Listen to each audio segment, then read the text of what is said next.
تو میں ان لوگوں کو کہتا ہوں، ان پیروں کو، کہ تم سارے بھی اکٹھے ہو جاؤ، داتا صاحب کے ہم پلہ تو تم نہیں ہو۔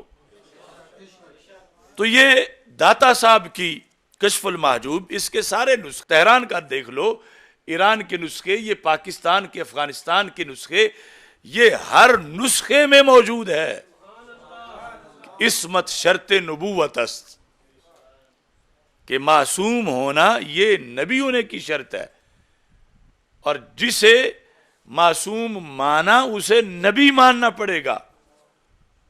اور یہ جو ہے وہ اندھا دھند مانے جا رہے ہیں میرے بارے میں یا اور کسی مفتی کے بارے میں، کہ یہ سید نہیں ہیں، یہ عرب سے نہیں آئے، ہم سید ہیں، ہم عرب سے آئے ہیں۔ تو ہم نے اس لیے ان کو پکڑ کے داتا صاحب کے سامنے پیش کر دیا ہے، اور اس واسطے ہم عرس پر یہ آواز بلند کر رہے ہیں کہ داتا کے باغیوں کو داتا کے سٹیج پہ نہ بٹھایا جائے، کہ اتنا بڑا کفر اسلام کا مسئلہ ہے کہ داتا صاحب جو ہے معصومیت کو شرط نبوت مانتے ہیں، اور یہ غیر نبی کو بھی معصوم مانتے ہیں بہت سے۔ کشف المحجوب شریف کے اندر 242 صفحے پر داتا گنج بخش اجویری رحمت اللہ علیہ نے یہ ارشاد فرمایا۔ اب کتنے تو وہ پیر ہوں گے کہ جو شروع سے کہیں ہم یہ کالے لفظ مانتے ہی نہیں ہیں، یہ کتابوں کو چھوڑو، یہ ملاؤں کی بات کو چھوڑو، جنہیں وہ داتا داتا داتا کہہ کے ڈانس بھی کر لیتے ہیں، تو انہی کی کتاب جو تواتر سے ثابت ہے اس سے یہ پیش کر رہے ہیں۔ اور یہ محض عام کسی خشک مفتی کا فتویٰ نہیں، یہ ولیوں کے سربراہ کا فتویٰ ہے، جنہوں نے ولایت کی روحانی پارلیمنٹ میں لاہور میں بیٹھ کر یہ فتویٰ دیا تھا۔ تو آپ فرماتے ہیں اولیاء معصوم نہ باشند، اولیاء معصوم نہ باشند۔ اب نبیوں سے علاوہ جو ہیں وہ اولیاء ہیں، جو جن میں شرطیں ولایت کی پائی گئی ہیں، اولیاء معصوم نہیں ہوتے۔ اور اس سے اگلا جملہ، اگرچہ ہم نے علم کلام کے بڑے بڑے اماموں کی کتابوں میں پڑھا، لیکن اس کی دھاک جو داتا صاحب کے لحاظ سے ہے وہ آپ ہی کا حصہ ہے۔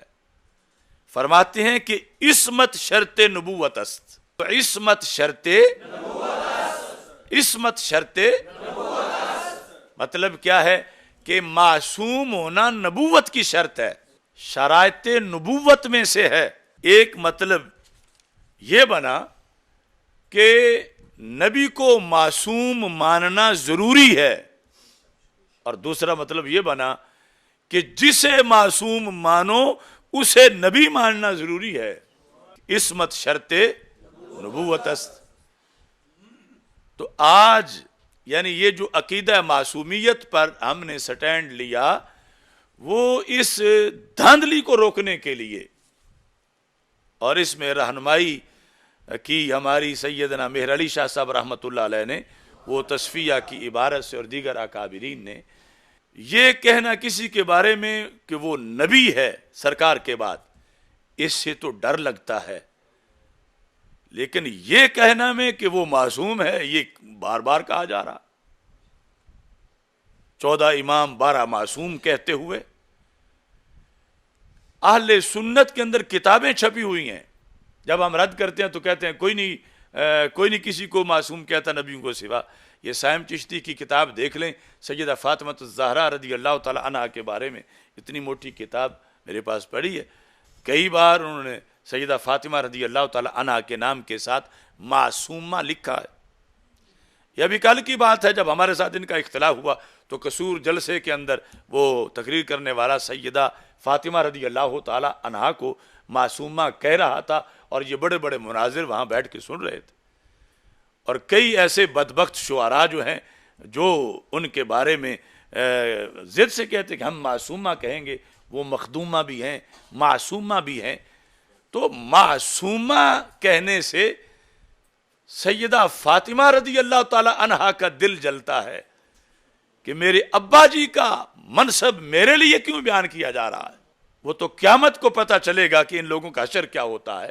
ہم ہیں سیدہ پاک کے نوکر اور ان کے مشن کے سپاہی، انہوں نے ساری عمر رسول پاک صلی اللہ علیہ وسلم کے بعد کسی کو معصوم یا معصومہ نہیں کہنے دیا، نہ بننے دیا، اور آج یہ ان کے نام کی آڑ میں دھاندلی کی جا رہی ہے۔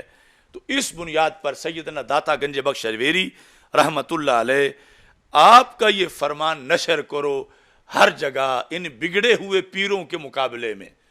اب جو معصومیت کی وجہ سے کفر کی طرف جا رہا ہو، غیر نبی کی معصومیت مان کے اسے بگڑا ہوا نہ کہیں تو اور کیا کہیں؟ تو ان سب کے اگرچہ وہ کسی بڑی گدی پہ بیٹھے ہوں یا کسی بڑے مسند پہ بیٹھے ہوں، لیکن دین دین ہے، شریعت شریعت ہے، عقیدہ عقیدہ ہے، اور پھر داتا صاحب ہیں۔ تو آپ یہ فرما رہے ہیں کہ عصمت شرط نبوت است، معصومیت نبوت کی شرط ہے۔